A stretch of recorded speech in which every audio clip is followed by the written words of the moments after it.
Hello guys, welcome to the WT's channel. आज हम आपको मूवी एक्सप्लेन करेंगे द पोप्स एग्जॉर्सिस्ट।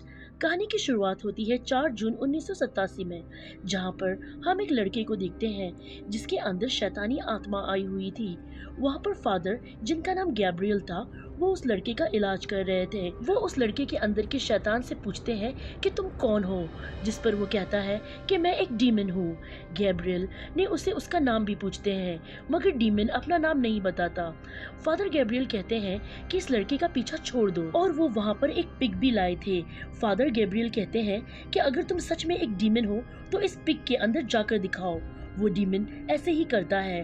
वो उस लड़के के अंदर से निकलकर पिग के अंदर चला जाता है। ऐसा होते ही फादर गैब्रियल उस पिग को गोली मार देते हैं और डीमन भी भाग गया था, और वो लड़का भी ठीक हो जाता है जिसके अंदर पहले डीमन था। ये बात तो जाहिर थी कि फादर गैब्रियल बहुत ही माहिर प्रीस्ट थे। इसके बाद चर्च के काउंसिल में एक मीटिंग होती है जिसमें फादर गैब्रियल को बुलाया गया था। वहाँ सब फादर गैब्रियल से पूछते हैं कि 4 जून को तुमने उस लड़के का एक्सोर्सिज्म क्यों किया, उसके अंदर से डीमन को क्यों निकाला, जबकि तुमने किसी से इजाजत भी नहीं ली थी। वहाँ सब एक्सोर्सिज्म की बात कर रहे थे जो हमने कहानी के शुरू में देखा था। फादर सबसे कहते हैं वो दरअसल एक्सोर्सिज्म नहीं था, उस लड़के को दिमागी बीमारी थी। वो ऐसे समझ रहा था कि उसके अंदर डीमन का असर है, पर ऐसा कुछ नहीं था। यहीं पर मीटिंग में एक फादर कहता है कि ज़रूरी नहीं हर इंसान के अंदर डीमन हो। हमारे पास जो भी केसेस आते हैं वो ज़्यादातर दिमागी बीमारी के होते हैं, पर कुछ ही ऐसे केस होते हैं जिनमें हमें डीमंस का सामना करना पड़ता है। वहाँ पर फादर गैब्रियल उसकी बात सुनकर गुस्से में आ गए थे। वो कहते हैं, तुम आखिर चाहते क्या हो?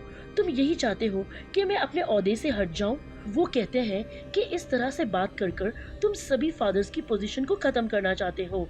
तभी यहाँ पर एक फादर गैब्रियल के केस की मरी हुई लड़की का जिक्र करते हैं।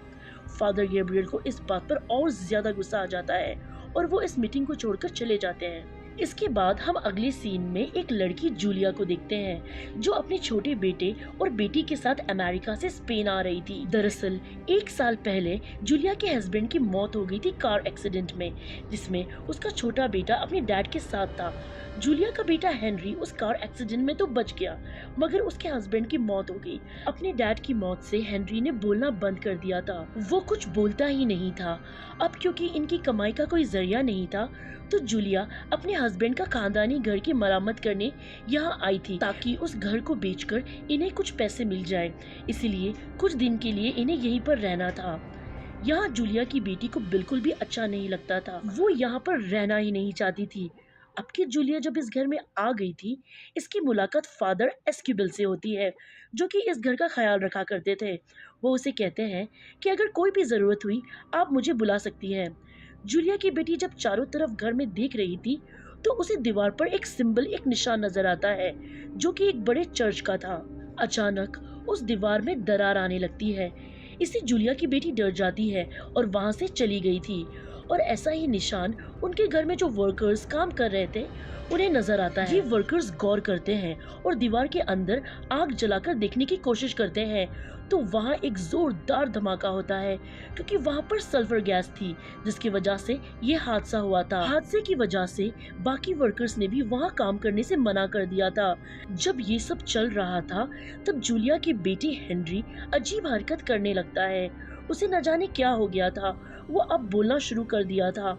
जूलिया अपने बेटे को देखती है तो हेनरी के अंदर एक डीमन की आवाज बोल रही थी और उसने अपने मुंह पर कट भी कर दिया था। दरअसल जो वर्कर्स काम करने आए थे उन्होंने आग जलाकर अनजाने में किसी खतरनाक डीमन को वहां से आजाद कर दिया था, जिसने बेचारे हेनरी को अपने काबू में कर लिया था। हालांकि हेनरी को जूलिया हॉस्पिटल भी लेकर जाती है। डॉक्टर्स सिर्फ ये बताते हैं कि वो अपने डैड के सदमे में है या उसे कोई दिमागी डॉक्टर की जरूरत है। डॉक्टर उसे एक इंजेक्शन भी देती है और कहती है अगर हेनरी काबू से बाहर हो तो तुम उसे ये इंजेक्शन लगा देना, वो बेहोश हो जाएगा। जूलिया को उन डॉक्टर की बात पर बिल्कुल यकीन नहीं आ रहा था, इसलिए वो मदद के लिए फादर एस्क्यूबेल के पास जाती है। फादर जब हेनरी को देखने अंदर जाते हैं तब उसके अंदर का डीमन फादर को उठाकर बाहर फेंक देता है। अगली सीन में हम ये देखते हैं कि हम फादर गैब्रियल को उनके हेड के साथ देखते हैं। वो फादर गैब्रियल को स्पेन जाने के लिए कह रहे थे। हेड उसे हेनरी के बारे में बताते हैं और कहते हैं यहाँ पर एक फैमिली है जिन्हें तुम्हारी मदद की जरूरत है और उस जगह की वजह से चर्च ने भी बहुत मुसीबतों को देखा है, इसलिए तुम्हें जाकर उन्हें बचाना होगा। और ये भी कहते हैं उस बच्चे के अंदर बहुत खतरनाक डीमन है, इसलिए तुम जो भी करना सोच समझ कर करना। फादर गैब्रियल अपने हेड के कहने पर जूलिया के घर पहुंच जाते हैं, पर वो इस बात से हैरान थे कि हेनरी के अंदर जो डीमन है उसने चर्च का क्या नुकसान किया था। फादर गैब्रियल जूलिया से कहते हैं कि अब मैं हेनरी को देखना चाहता हूँ, और जब भी वो हेनरी के पास जाते हैं हेनरी के अंदर का डीमन उन्हें देखकर हंसने लगता है और कहता है आ जाओ, मैंने ही तो तुम्हें यहाँ बुलाया था। फादर गैब्रियल तभी उसे एक निशान बताते हैं जिससे हम हेनरी की आंखों में डीमन की आंखें देख पा रहे थे। जब वो उसका नाम पूछते हैं तब वो अपना नाम बताने से मना कर देता है। दरअसल यहाँ पर किसी भी डीमन का नाम पता चल जाए तो एग्जॉर्सिज्म जादू करने में आसानी हो जाती है, इससे जल्दी डीमन काबू में आ सकते हैं। यहाँ पर हेनरी के अंदर जो डीमन था वो फादर को डरपोक और कायर बुला रहा था। दरअसल फादर गैब्रियल पहले आर्मी में थे, पर एक जंग में वो लड़ाई से हट गए थे, पर इस बात से गैब्रियल को कोई फर्क नहीं पड़ रहा था। तभी हेनरी अपने मुंह से एक मरा हुआ परिंदा निकालता है, जो देखकर गैब्रियल थोड़ा परेशान हो गए थे। वो बाहर आकर स्क्यूबिल और जूलिया को बताते हैं कि हेनरी के अंदर बहुत खतरनाक डीमन है जो बहुत ज्यादा ताकतवर है। एग्जॉर्सिज्म उस पर जादू करना आसान नहीं है, हमने अगर जल्दी कुछ नहीं किया तो हेनरी की जान को खतरा हो सकता है। फादर गैब्रियल बताते हैं कि हेनरी को अपने डैड की मौत का सदमा था जिसका फायदा डीमन ने उठाया, और ये समझ नहीं आ रहा था कि डीमन हेनरी के अंदर आकर करना क्या चाह रहा था। उधर डीमन जूलिया की बेटी को भी डराता है, उसे अपने मरे हुए डैड यानी जूलिया के हस्बैंड की आवाज में फोन करता है और उससे बात करता है। यानी यहाँ पर डीमन ने अपना काम करना शुरू कर दिया था। वहाँ पर फादर एस्क्यूबिल और गैब्रियल मिलकर हेनरी का एग्जॉर्सिज्म करने की तैयारी करते हैं। जब ये दोनों हेनरी के पास जाते हैं, डीमन ने इन दोनों की पिछली जिंदगी के बारे में बताना शुरू कर दिया था। वो गैब्रियल से कहता है तुम्हारे वजह से एक लड़की की जान गई, और फादर एस्क्यूबिल से कहता है तुम तो प्रीस्ट हो ना, फिर भी गलत काम करते हो। ये बात सुनकर एस्क्यूबिल हेनरी का गला दबाने लगते हैं। गैब्रियल उसे रोकता है, इस वजह से इनका एग्जॉर्सिज्म नहीं हो पाता। बाहर आकर एस्क्यूबिल अपनी कहानी गैब्रियल को बताते हैं। कहते हैं कि मुझे एक लड़की से प्यार हो गया था, पर वो नहीं जानती थी कि मैं एक प्रीस्ट हूँ और हमारे बीच बहुत कुछ गलत हुआ था। लेकिन जब मुझे एहसास हुआ मैंने उसे छोड़ दिया और मैंने अपनी पूरी जिंदगी एक प्रीस्ट बनकर गुजारने का फैसला किया। इसीलिए वो डीमन मेरी कमजोरी का फायदा उठाना चाहता है। उसे फादर गैब्रियल को अपने दिल की बात बताकर काफी हल्का और सुकून फील होता है। अब बारी थी गैब्रियल की। वो बताते हैं कि जब जंग के दौरान मेरे सारे साथी मारे गए थे, मैंने प्रीस्ट फादर बनने का फैसला किया। मेरे पास सबसे पहला केस एक लड़की का आया था। उसके अंदर डीमन था जिसने उसे काबू में किया हुआ था, पर मुझे ऐसा लगा कि वो लड़की दिमागी तौर से पागल है, पर ऐसा नहीं था। उसने मेरे सामने एक परिंदे को भी खा लिया था। इसीलिए जब हेनरी ने अपने मुंह से मरे हुए परिंदे को निकाला तो मैं डर गया था, और वो लड़की बाद में छत से कूदकर उसकी मौत हो गई थी।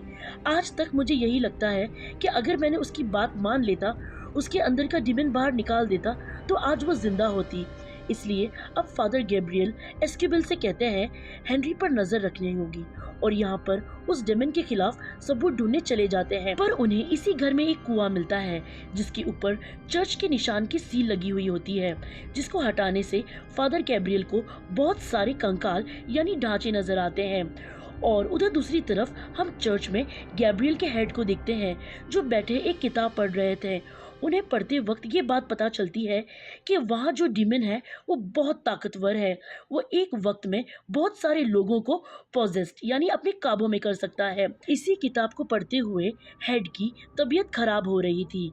वहाँ पर हेनरी के अंदर का डीमन एस्क्यूबिल को अंदर चालाकी से बुलाता है। जब वो उसके पास जाता है तो उसने उसके कान को काट लिया था और साथ ही वो जूलिया की बेटी को भी दूर फेंकता है और जूलिया का गला घोटने लगता है।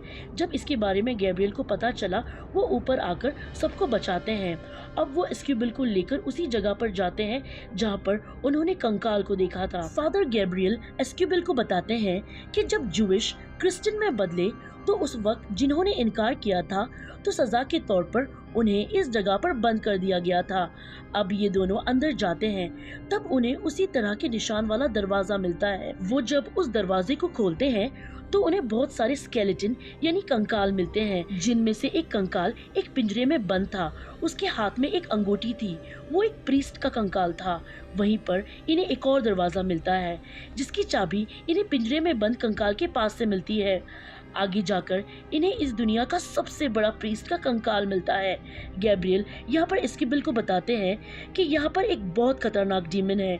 एक साथ वो बहुत सारे लोगों को पोजेस्ट किया है जिनका एग्जॉर्सिज्म यहाँ किया जा रहा था, मगर वो शैतान डीमन किसी के काबू में ना आया और उसने इन सब का ये हाल किया है। और जब सबको शैतान डीमन के बारे में पता चला तो इस जगह को ऐसे ही बंद कर दिया गया। हेनरी के अंदर जो डीमन है वो भी यहीं से है, तो सोचो वो कितना खतरनाक होगा। मगर अब वर्कर की एक गलती की वजह से वो वापस आजाद हो गया है। वो डीमन हेनरी के अंदर सिर्फ इसलिए आया है ताकि वो फादर गैब्रियल के अंदर जाकर चर्च और गॉड के नाम पर बुरे काम करवा सके, इसलिए वो गैब्रियल के अंदर आना चाहता था। गैब्रियल इधर एक किताब भी पढ़ते हैं तो उन्हें पता चलता है कि दुनिया में हर जगह ऐसे ही खतरनाक डीमन पाए जाते हैं, जिनमें से ये डीमन भी एक था। इसका नाम भी अब गैब्रियल को पता चल गया था। जब डीमन को ये बात पता चलती है कि फादर गैब्रियल को उसका नाम पता चल गया है, वो तो जैसे पागल ही हो गया था। इसलिए अब वो हेनरी की बहन को भी पोजेस करने की कोशिश करता है। जूलिया जब अपनी बेटी को बचाने आती है तब वो जूलिया को दूर फेंककर जूलिया को मारने की कोशिश कर रहा था। तभी जल्दी जूलिया की बेटी वो इंजेक्शन उठाकर हेनरी को लगा देती है जो डॉक्टर ने दी थी, जिससे वो बेहोश हो गया था। और तभी ये लोग हेनरी को वहां बांध देते हैं और सभी प्रेयर कर कर उसका एग्जॉर्सिज्म करना शुरू करते हैं। अब यहाँ डीमन अपनी असली ताकत दिखाता है। वो जूलिया की बेटी को पोजेस कर लेता है और देखते ही देखते वो छत की सीलिंग पर चढ़ गई थी। वो जूलिया को मारने की कोशिश करता है। डीमन गैब्रियल से कहता है कि अगर तुम मेरे सामने घुटने टेक दोगे तो मैं सबकी जान को छोड़ दूंगा।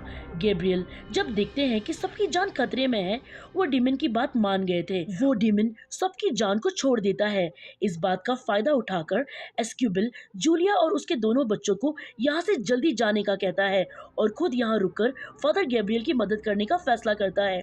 अब डीमन हेनरी को छोड़कर फादर गैब्रियल के अंदर आ गया था। फादर खुद को फांसी लगाकर अपनी जान देना चाहते थे, क्योंकि फादर जानते थे डीमन फादर से गलत काम करवाएगा, पर डीमन उन्हें मरने नहीं देता। गैब्रियल को खून की उल्टी आ रही थी, इसलिए वो अब एग्जॉर्सिज्म वाली जगह पर चले जाते हैं, खुद को जलाकर मारने की कोशिश करते हैं। एस्क्यूबिल भी वहाँ पर पहुँच गया था, जो मंत्र पढ़कर एग्जॉर्सिज्म शुरू करता है, पर डीमन उसके सामने उस लड़की को ले आता है जिससे एस्क्यूबिल प्यार करता था। लड़की खून में नहाई हुई थी, वो उसे मारना शुरू कर देती है। दूसरी तरफ गैब्रियल के सामने भी डेमन उस लड़की को लेकर खड़ा कर देता है जिसकी गैब्रियल की वजह से मौत हुई थी। एस्क्यूबिल उस लड़की के सर पर क्रॉस का निशान रखता है जिससे उसका जिस्म फट गया था और अब वो क्रॉस गैब्रियल को भी देता है, जिससे वो लड़की भी गैब्रियल से दूर हो गई थी। इसके बाद दोनों एस्क्यूबिल और गैब्रियल एग्जॉर्सिज्म शुरू कर देते हैं और उस डेमन को उन्होंने हेल यानी नर्क में भेज दिया था। यहाँ पर गैब्रियल के हेड की तबीयत भी ठीक हो गई थी। वो अब दोनों को वहाँ बुलाकर शाबाशी देते हैं। तब वहाँ एक और फादर आते हैं और बताते हैं कि अभी भी 199 जगह ऐसी है जहाँ पर ये शैतानी डीमन पाए जाते हैं, तुम्हें जाकर इन्हें खत्म करना होगा। इसी के साथ ये कहानी भी यहीं खत्म हो जाती है। अगर आपको ये एक्सप्लेनेशन अच्छी लगी हो तो प्लीज़ लाइक, शेयर और कमेंट कीजिए और हमारे चैनल को पक्के से सब्सक्राइब कीजिए।